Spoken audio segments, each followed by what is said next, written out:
প্রিয় দর্শক শ্রোতা বায়ু বন্ধুগণ, আসসালামু আলাইকুম। আপনারা কি চান আপনার পুকুরে চাষ করবেন ব্ল্যাক কার্প মাছ, কিন্তু জানেন না ব্ল্যাক কার্প মাছ চাষে কেমন সফলতা আসে? আজকে আপনাদেরকে বলবো ব্ল্যাক কার্প মাছ চাষের সফলতার গল্প। তো চাষি ভাইরা, আমাদের যে ব্ল্যাক কার্প মাছের পোনাগুলো রয়েছে, এগুলা মূলত পুকুরের শামুক, কচুরিপানা, শ্যাওলা, পেউল, ঝিনুক খেয়ে বড় হয়ে থাকে। এই মাছগুলা দেখা যাচ্ছে আপনারা আপনার পুকুরে চাষ করতে চাইলে, আপনার পুকুরে যদি এগুলা নাও থাকে প্রাকৃতিক খাবার, তাহলে আপনি ফিড খাবার খাওয়িয়ে, হাতে বানানো বা যে কোনো ফিড খাবার দিয়ে, বাজারে রেডিমেড কেনা ফিড খাবার খাওয়িয়ে এই মাছগুলা বাজারে বিক্রি করতে পারবেন।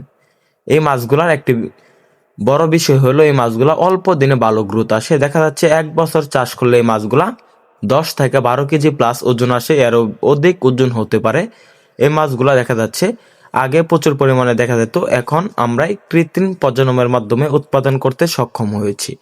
তো চাষি ভাইরা, এই মাছগুলা বাংলাদেশ নয়, বিশ্বের বিভিন্ন অঞ্চলে বা বিভিন্ন দেশে দেখা যায়। এই মাছগুলাকে অনেক মানুষ কালো কার্প নামে চিনে বা কালো কার্প নামে চিনে থাকে অন্যান্য দেশের মানুষগুলো। তো আপনারা এই মাছগুলা চাষ করতে পারেন আমাদের এখান থেকে সংগ্রহ করে। এই মাছগুলা বর্তমান আমাদের এখানে রয়েছে ভিয়েতনাম জাতের। এই মাছগুলা প্রচুর পরিমাণ বড় হয়। ভিয়েতনাম জাতের সকল মাছগুলাই প্রচুর পরিমাণ বড় হয়।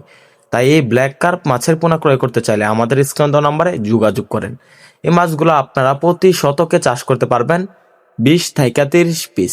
এই মাছগুলা অল্প করে প্রতি শতাংশে মিশ্রভাবে চাষ করতে পারবেন, সাথী মাছ হিসাবে অন্যান্য মাছগুলোর সাথে।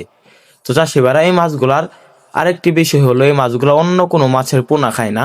এই মাছগুলা কোনো ছোট মাছের পোনা খায় না। এই মাছগুলা শুধু খাবার, শামুক, ঝিনুক এবং কচুর পানা খেয়ে থাকে।